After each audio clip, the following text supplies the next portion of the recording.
Довольно тревожными выдались прошедшие выходные дни. С периодичностью в половину суток на территории Афганистана, Таджикистана, Кыргызстана и Казахстана произошли землетрясения. Толчки силой от 3 до 6 баллов сотрясли землю от Исламабада до Астаны. Имеются раненые и разрушения. Первые самые мощные толчки были зафиксированы в полночь с пятницы на субботу на территории Афганистана, недалеко от города Ишкашим и всего в полусотни километров от таджикистанской границы. Эпицентр землетрясения находился в горах Гиндукуш, в 142 километрах южнее таджикского города Харок. Магнитуда землетрясения составила 6,2 балла, глубина очага почти 200 километров. Толчки ощутили в Кабуле, пакистанских городах Исламабад и Пешавар, таджикском Хароге и Душанбе. До столицы Таджикистана дошли 4-бальные волны, до Ташкента 3-бальные. В пакистанском городе Пешаваре было разрушено около десятка старых домов.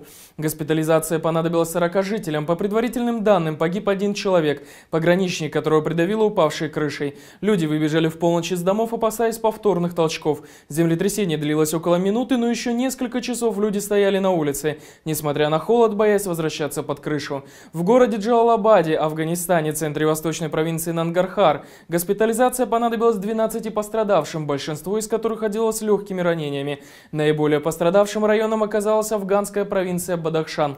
По данным властей, разрушены сотни домов. Человеческих жертв не зарегистрировано, однако в 2 уездах разрушено около 300 домов. Пока эти цифры предварительные, они будут уточнены после налаживания связи со всеми горными поселениями. В таджикском горном Бадахшане жертв и разрушений нет. А на следующий день, в субботу, землетрясение произошло на территории Кыргызстана. Толчки силой около 3 баллов раздались в Волжской области в горной местности. Жертв и разрушений нет. И уже сегодня в полночь в Восточно-Казахстанской области произошло землетрясение силой около 5 баллов. Ближайший крупный город Усть-Каменогорск на расстоянии около 200 километров ощутил толчки как 2-бальные. Прошлое сильное землетрясение в Горно-Бадахшанской автономной области Таджикистана вызвало разрушение нескольких сотен домов. В конце октября землетрясение в Афганистане привело к гибели как минимум 115 человек, большая часть из которых погибла под завалами своих домов.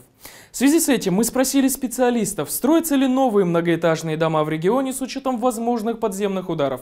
Можно ли надеяться, что дома, построенные за последние 10 лет, выдержат хотя бы 8-бальное сотрясение?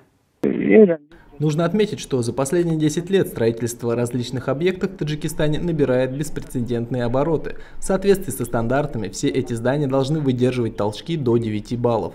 Однако на практике процесс строительства зависит от подрядчика и заказчика. Насколько заказчик готов выделить средства на качество строительства и насколько подрядчик готов выполнить возложенные на него обязательства. Также со стороны государства должен быть строгий контроль за их действиями.